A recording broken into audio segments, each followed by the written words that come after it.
What's up, gang? It's Monday, so it is time for me to do my vlog. Thanks for watching. Just trying to stay consistent, document the journey. So I'm here at the City Fam offices as usual, where I'm at usually every Monday through Friday, and just kind of wanted to fill everybody in on everything that happened in the last week and keep everybody up to date. So I made a vlog last week that I was going to be taking a step back in the organization and really trying to do, you know, what I feel like I'm good at and not run around and try to do everything that I'm not good at. And I've been doing that, you know, the last week or so, and really kind of just enjoying my days more.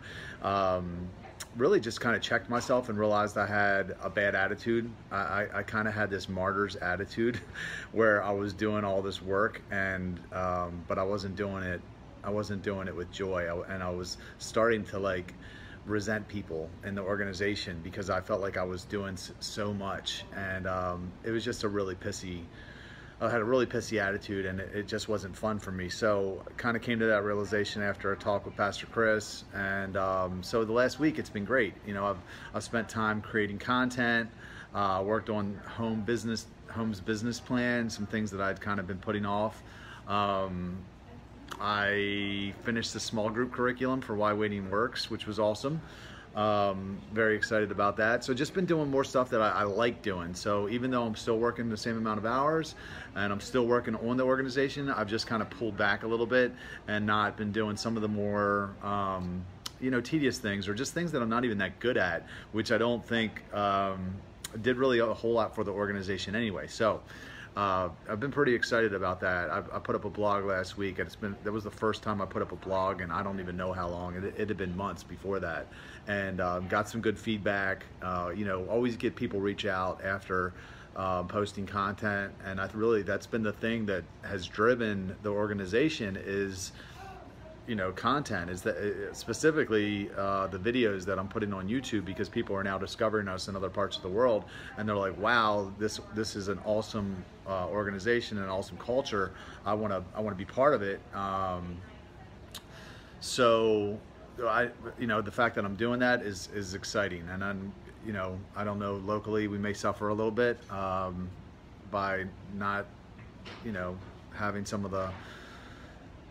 the more pressing, immediate things locally getting done, but we're gonna figure it out. So anyway, that's it. Wanted to just kind of talk to everybody about that. If you're out there watching, if I gave you a bad attitude in the past, which I'm sure there probably will be some people watch this and caught that, then I apologize, because what you were feeling was my frustration from the organization not doing what I wanted it to do. And in all honesty, I really just believe it was something that God kind of let me get to that point, because I had to get to that point where I threw my hands up and said, I can't do this anymore, before he could step in and do it so that he gets the credit.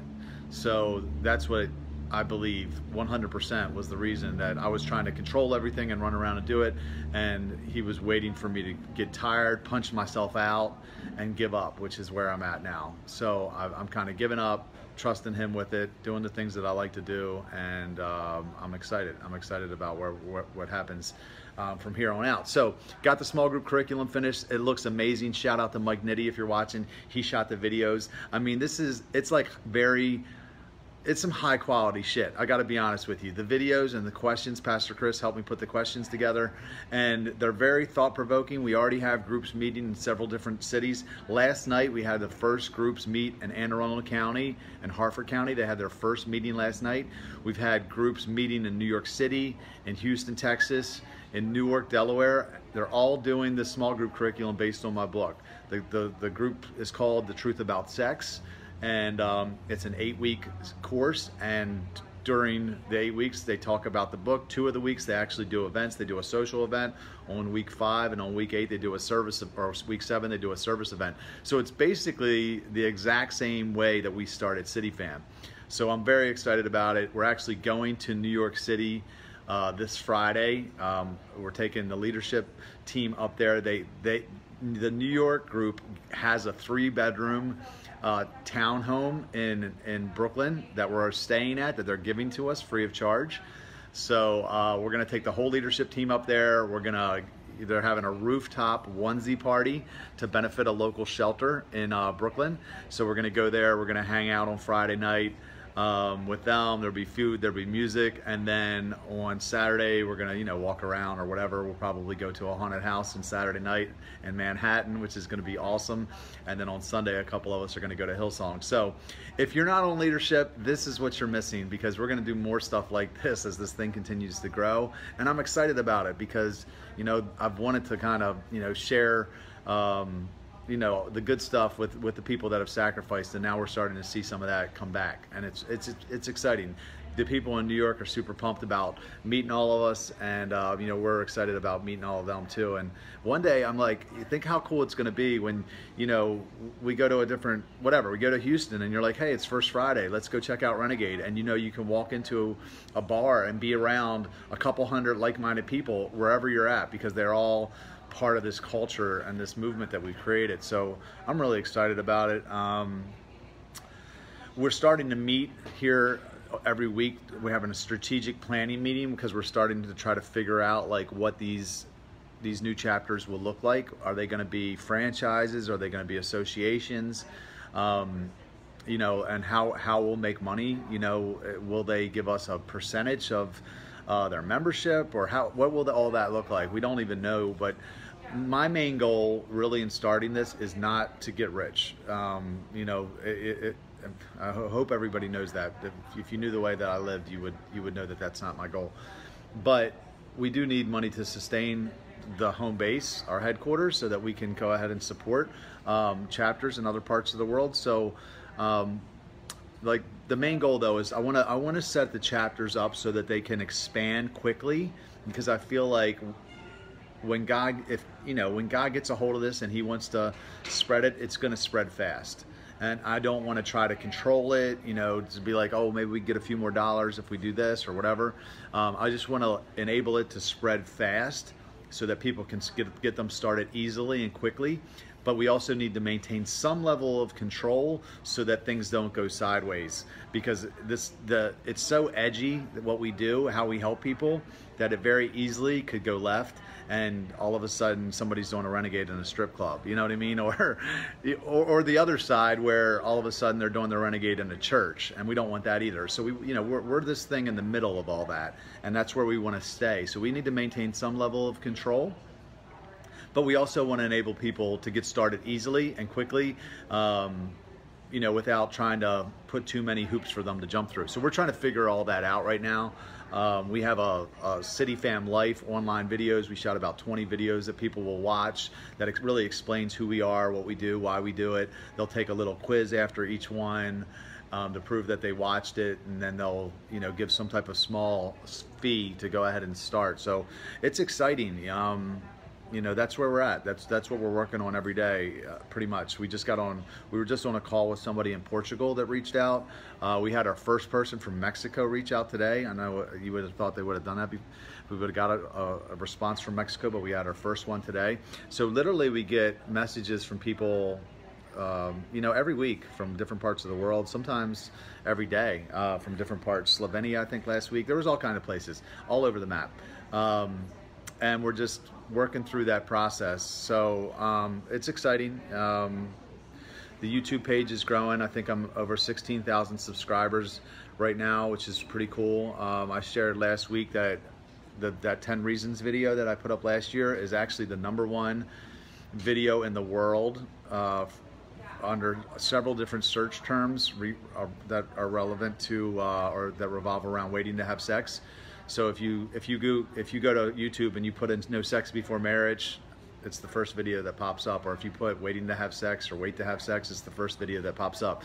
So that's how a lot of people are discovering me and City Fam, because I mentioned City Fam in the video. So it's really cool. It's very exciting. You know, I don't know what I thought when I put the video up. I didn't expect it to be as popular as it is, but I'm grateful that it is, because it's really, again, it's what's driving a lot of what's happening with City Fam. So even though, just to remind everybody, City Fam is not the abstinent group. I would never want to be put in that box, although I'm sure people have probably done that already to us. Because whether you believe that, you know, that there's value in waiting or not, we still want you to be part of it. You know, we don't want you to think that you have to agree that no sex before marriage is the absolute right way to go for you to come into it. It's not the sober group, it's not the abstinent group, it's just a group about becoming the best version of yourself. And you know, if sex or alcohol or any other substance or anything is preventing you from doing that, then we would encourage you to take a look at it. But we're not trying to say that, hey, you know, you have to not be having sex before marriage in order to be part of this group. That's not it at all. It's just what I believe and what I do. But you know, that's it. So that's all I'll say about that. So right now, I think I've sold about 500 copies of my book so far, which is pretty cool. You know, probably more than I thought I would sell, to be honest. A friend of mine last week bought 100 copies. Johnny White, shout out to Johnny. He reached out to me and said, "Hey, look, I'll buy 100 copies, and you can go ahead and donate them to shelters and recovery centers," because he said, you know, they encourage you to basically get yourself together before you try to. Let me turn this phone. I got like a green thing on my screen. I don't know what that is. All right, sorry if you guys could see that. But anyway, he bought 100 copies of the book for me to donate to recovery centers and shelters. So that was very cool of him. Thank you for that, Johnny. We'll be sending them out, you know, in the next couple days. We have a Halloween party coming up, not this weekend, but next weekend. So if it's Saturday the 27th, if you're not doing anything for Halloween, we do a Halloween party every year. Usually it's at Billy Lofton's house. This year it'll be at a guy named BJ Daisy's house, who's actually Billy's cousin. But it's always one of the more fun events of the year. This year we're gonna have bonfires. He's actually got a heated pool and a hot tub and a theater room. It's really great. So if you're looking for something to do, there's only room for 50 people. But you can go ahead and register. The events on the CityFam website. I know as soon as I say that, that I'm going to get some feedback or pushback from people, because I did last time I mentioned a Halloween party. People are like, "Oh, please don't do a Halloween party." So I got some Christians, a lot of Christians that kind of follow my content, or you know, on YouTube or on Facebook, and some of them are, you know, think that it's a sin to celebrate Halloween. So I just want to put it out there. Like, my belief is not that. I don't believe that. I don't think that Halloween means anything. You know, like, I'm not there.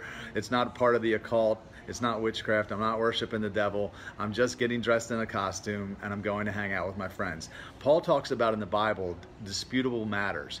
You know, there was something brought up where people were saying, "Hey, should we not eat meat sacrificed to idols?" They didn't believe that idols were anything, but you know, someone brought this matter up and they said, because people sacrifice meat to these fake idols, and then other people were saying, "Hey, we shouldn't eat that meat because it's basically like worshiping that idol." And Paul said, those idols are nothing.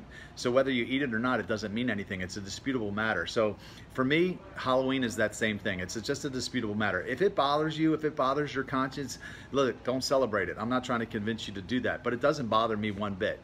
So I'm going to go ahead and have a good time. It's not a sin. It's the same as, like, to me, you know, there's this thing that bothers me, I guess, about it's religiousness. It's this religiosity. I was talking to a friend about it yesterday. And, you know, I'll get pushback for people about cussing, let's say, right? And to me, a cuss word is not a sin. A cuss word is just a word. The idea that someone somewhere along the line decided that if you put these 4 letters in this certain order, then it's a sin. Like, that is the most ridiculous thing I've ever heard. It would be far worse for me to go up to somebody and call them a dum-dum than it would be if I stubbed my toe and said shit, right? It doesn't matter. It's not a word. It's how you use a word that matters. So let's not be religious, right? You know, because people that'll give me negative feedback about cussing are the same people that are living with their girlfriend or their boyfriend. And I'm like, bro, you're doing it wrong. You're missing the whole freaking point. You're like clearly sinning, and you're worried about somebody that says shit. You got it ass backward, bro. So just like, not to put people in the same vein that necessarily don't celebrate Halloween, but it's one of those things that don't really matter. It's not sin. You know, like, I talk about things that matter. I say hard things like, hey, don't have sex before marriage. That's a lot more important than not saying shit.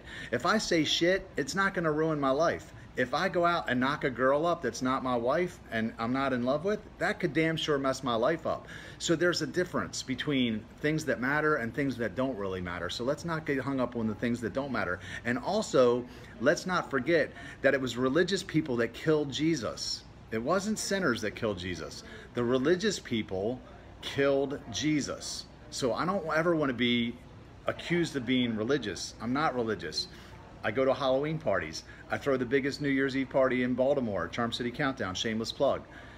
I'm not religious, but I do recognize that some things are just real. Like, Jesus really, you know, was the Son of God, and he was who he said he was. To me, that's not being religious. That's just being aware of the truth. So I don't know. I just wanted to make that distinction there. So I know when I mentioned the Halloween party, I just have to say that. Anyway, so for what it's worth, if you like to celebrate Halloween and you're going to be, you know, you're looking for something to do, Saturday the 27th, we're having a party. It's actually only the first 50 people that will be able to attend, because we only have room for 50 people, so it'll be a little smaller, on the smaller side from previous Halloween parties. And then lastly, I'll mention New Year's Eve. BWI Hilton, Charm City Countdown. Tickets are on sale now. They're the lowest prices of the year. It is the best party of the year. It's all inclusive, so we have all the food, all the drinks, all the entertainment, all under one roof. A lot of City Fan people will be there. I'll be there. We'll have a kava bar for all the non-drinkers, which will be amazing. But really, just an exciting time. And I think that's it. So appreciate you guys. Thanks for keeping up, and you know, keep me in your prayers. Lots of stuff really starting to happen. You can see that, like, God is really breathing on this thing, and some of the good decisions and things that we've done in the past are really starting to compound on each other. So I'll keep you guys posted as things develop. Anyway, see you. Bye.